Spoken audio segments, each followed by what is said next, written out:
Everyone, welcome to वरियंत। इस video में हम लोग पढ़ेंगे वेस्पर थ्योरी के बारे में, जिसे हम लोग VSEPR थ्योरी भी बोलते हैं। इसका पूरा नाम होता है valence shell electron pair repulsion theory. ये थ्योरी के पोस्टुलेट्स क्या हैं और ये थ्योरी हमें किस चीज में हेल्प करती है, उसके बारे में डिटेल में डिस्कशन करना हम स्टार्ट करते हैं।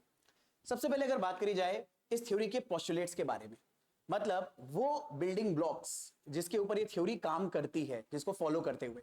अच्छा, मैं आपको बता देता हूं, ये थ्योरी आप अप्लाई अगर करते हो मॉलिक्यूल्स के फॉर्मूलों के ऊपर, तो आप बड़े आराम से मॉलिक्यूल्स की ज्योमेट्री निकाल सकते हो, आयंस की ज्योमेट्री निकाल सकते हो।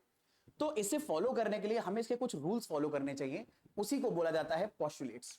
सबसे पहला पोस्टुलेट ये जो VSEPR थ्योरी बोलती है वो ये है, the number of valence shell electron pairs present around central atom decides the shape of the molecule. देखो, हर मॉलिक्यूल में एक सेंट्रल एटम होगा, उसी सेंट्रल एटम के इर्द गिर्द सारे एटम जुड़े होंगे। एक एग्जांपल में आप ये देख सकते हो, जैसे ये हमारा सेंट्रल एटम है और बाकी सारे एटम इसके इर्द गिर्द जुड़े हुए हैं। तो इस मॉलिक्यूल की जो शेप आने वाली है वो इस सेंट्रल एटम के वैलेंस शेल के इलेक्ट्रॉन डिसाइड करेंगे। अब सेंट्रल एटम में वैलेंस शेल दो टाइप के होते हैं। कुछ ऐसे एटम कुछ ऐसे इलेक्ट्रॉन होंगे सेंट्रल एटम के अंदर जो बॉन्डिंग में पार्टिसिपेट करेंगे, उन्हें बॉन्ड पेयर बोलते हैं। कुछ ऐसे इलेक्ट्रॉन होंगे जो बॉन्डिंग में पार्टिसिपेट नहीं करेंगे, उन्हें हम बोलेंगे लोन पेयर। वही बात यहां पर मेंशन है कि मॉलिक्यूल की ज्योमेट्री सेंट्रल एटम के इलेक्ट्रॉन पेयर जो बॉन्ड करेंगे या नॉन बॉन्डेड होंगे वो डिसाइड करेंगे। बॉन्डेड इलेक्ट्रॉन को बॉन्ड पेयर बोलते हैं और नॉन बॉन्डेड इलेक्ट्रॉन को लोन पेयर हम लोग बोलेंगे, और दो डॉट से इन्हें रिप्रेजेंट करा जाता है। तो यहां पर आपको छोटी छोटी बातें बताई गई हैं कि कैसे हमें ज्योमेट्री देखने को मिलेगी। तो यहां पर एक पॉइंट बताया गया है कि वो इलेक्ट्रॉन पेयर जो वैलेंस शेल में प्रेजेंट है, चाहे वो बॉन्ड पेयर हो या लोन पेयर हो, ये एक दूसरे को रिपेल करते हैं। और इनके रिपल्शन की वजह से, अच्छा रिपेल क्यों करेंगे? क्योंकि इलेक्ट्रॉन्स के ऊपर नेगेटिव चार्ज होता है, तो नेगेटिव चार्ज की वजह से एक दूसरे को रिपेल करेंगे और रिपल्शन की वजह से ही मॉलिक्यूल की एक प्रॉपर शेप आ जाती है।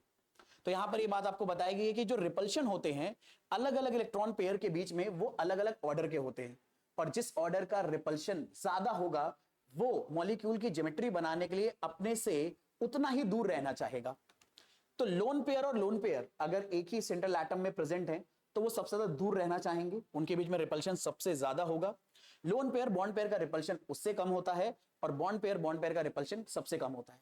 इसका मतलब यह है कि बॉन्ड पेयर को तुम पास ला सकते हो, लेकिन अगर एक ही सेंट्रल एटम पे लोन पेयर अवेलेबल है दो दो, तो आप उन्हें पास नहीं ला सकते। उन्हें जितना दूर रख सकते हो उतना दूर आप रखोगे, और इसी से मॉलिक्यूल की ज्योमेट्री भी गवर्न होगी। आगे अगर बात करें, ये जो इलेक्ट्रॉन पेयर्स होते हैं ये अपने आप को इस तरह से अरेंज करते हैं कि पूरे स्ट्रक्चर में मिनिमम रिपल्शन अवेलेबल हो, ताकि स्टेबिलिटी मैक्सिमाइज हो जाए। The valence shell is considered as a sphere in which the electron pairs are localized। मतलब हम ऐसा मानेंगे जो वैलेंस शेल है वो एक स्फेरिकल शेप की है, और उसमें इलेक्ट्रॉन पेयर चाहे वो बॉन्डेड हो या नॉन बॉन्डेड हो, वो अलग अलग जगह पे लोकलाइज होते हैं ऑन द स्फेरिकल सरफेस, यानी सरफेस पर रहेंगे, और इनके बीच में डिस्टेंस मैक्सिमम रहेगी एक दूसरे से, चाहे वो लोन पेयर हो चाहे वो बॉन्ड पेयर हो, ताकि डिस्टेंस अगर मैक्सिमम रहेगी रिपल्शन मिनिमम रहेगा और स्टेबिलिटी ज्यादा होगी, और मॉलिक्यूल स्टेबल ही रहना पसंद करते हैं। अब मल्टीपल बॉन्ड, अगर मान लो डबल बॉन्ड या ट्रिपल बॉन्ड आ गया, तब क्या करोगे? क्योंकि सिंगल बॉन्ड में तो चलो बात काम कर जाएगी, तो मल्टीपल बॉन्ड को हम ट्रीट करेंगे as if single electron pair, ठीक है, as single electron pair and the 2 or 3 electron pairs of a multiple bond are treated as single super pair। मतलब कहने का यह है, अगर मल्टीपल बॉन्ड है तो जो डबल बॉन्ड या ट्रिपल बॉन्ड है उसे एक सिंगल सुपर पेयर की तरह आप देखोगे कि वो एक पेयर ऑफ इलेक्ट्रॉन ही है, और ज्यादा कोई बात नहीं करी जा रही यहां पर, सिंपल सा पॉइंट यही है। अब इनसे शेप अगर निकालने की बात करी जाए तो शेप हम कुछ इस तरह से डिसाइड करेंगे मेरे बच्चे। अगर मान लो हमारे पास एक ऐसा मॉलिक्यूल है जिसका टाइप है AB2E टाइप, तो यहां पर E लोन पेयर को रिप्रेजेंट करता है, A और B हमारे एटम है, तो A एक बार आया है, B दो बार आया है, तो नंबर ऑफ बॉन्ड पेयर जो बनेंगे, क्योंकि यहां पर A दो B के साथ बॉन्ड बनाने वाला है, तो बॉन्ड पेयर बनेंगे दो, और E है एक लोन पेयर। तो अपने बीच में मिनिमम रिपल्शन रखने के लिए ये कुछ इस तरह से अरेंज होंगे। A से दो B जहां पर बॉन्ड पेयर प्रेजेंट है वो इस तरह से आ गए, और जो लोन पेयर है वो इन दोनों बॉन्ड पेयर से बहुत दूर चला जाएगा, तो ट्रायंगुलर प्लेनर ज्योमेट्री ये बना लेंगे। तो फिलहाल जो अरेंजमेंट ऑफ इलेक्ट्रॉन पेयर है ज्योमेट्री में वो तो ट्रायंगुलर प्लेनर है, लेकिन मॉलिक्यूल की शेप निकालने में लोन पेयर हम काउंट नहीं करते। तो ये जो शेप आएगी ये बेंट शेप बोली जाती है, क्योंकि ये बेंट हो गया है, या वी शेप बोला जा सकता है इसको। सिमिलरली अगर हम यहां पर अगला मॉलिक्यूल ले AB3E टाइप का, E जितने भी हम यहां पर फॉर्मूले में लिख रहे हैं ये लोन पेयर को रिप्रेजेंट करेंगे। तो A अब 3 B एटम के साथ जुड़ा हुआ है, तो बॉन्ड पेयर यहां पर कितने हैं? 3, लोन पेयर यहां पर 1, तो टोटल 4 इलेक्ट्रॉन पेयर हैं वो अपने आप को इस तरह की टेट्राहेड्रल ज्योमेट्री में अरेंज करते हैं, क्योंकि ये वो ज्योमेट्री है जिसमें सबसे मैक्सिमम डिस्टेंस इन सारे इलेक्ट्रॉन पेयर के बीच में है और मिनिमम रिपल्शन है।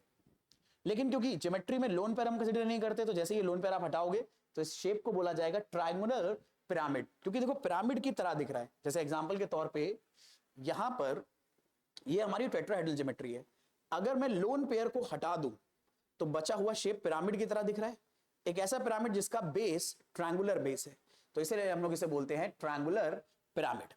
आई होप ये वाला आइडिया आप लोगों को पकड़ में आया है। ऐसे ही आगे अगर बात करें, अगला मॉलिक्यूल अगर हम Ab2E2 टाइप का ले, तो इसमें 2 bond pair 2 lone pair available है, तो अभी भी टोटल 4 इलेक्ट्रॉन पेयर हैं, तो ये चारों टेट्राहेड्रल शेप में अरेंज होंगे। लेकिन लोन पेयर के बीच में रिपल्शन ज्यादा होने की वजह से ये मैक्सिमम डिस्टेंस पर रहना प्रेफर करेंगे, और इनको मैक्सिमम डिस्टेंस देने के लिए हो सकता है ये दोनों भी एक दूसरे के पास आ जाएं, और जब ये पास आएंगे तो ये एंगल थोड़ा सा चेंज हो जाएगा ऊपर वाले एंगल से। हाँ, लेकिन शेप में इन लोन पेयर्स को आप कंसिडर नहीं करोगे, तो अभी भी जो शेप आएगी वो बेंट या वी शेप आएगी। सिमिलरली अगर हमारे पास मॉलिक्यूल Ab4E टाइप का है, तो हमारे पास बॉन्ड पेयर 4 होंगे और लोन पेयर 1 होगा, तो मॉलिक्यूल की जो ज्योमेट्री आएगी टोटल 5 इलेक्ट्रॉन पेयर में 3 इलेक्ट्रॉन पेयर एक प्लेन में अरेंज होते हैं, 2 ऊपर नीचे निकल जाते हैं, तो इस ज्योमेट्री को बोलते हैं ट्रायंगुलर बाइपिरामिडल। पर क्योंकि लोन पेयर हम कंसीडर नहीं करेंगे, तो ये जो शेप है, ये जो हम सीसॉ झूला झूलते हैं ना, उस शेप की तरह दिख रहा है, तो इसे सीसॉ शेप बोलते हैं। तो आई होप ये सारी चीजें आपको अलग अलग एप्लीकेशन वेस्पर थ्योरी के या VSEPR थ्योरी के पकड़ में आए होंगे। इस वीडियो में इतना ही रखेंगे, मिलेंगे नेक्स्ट वीडियो में। Thank you very much.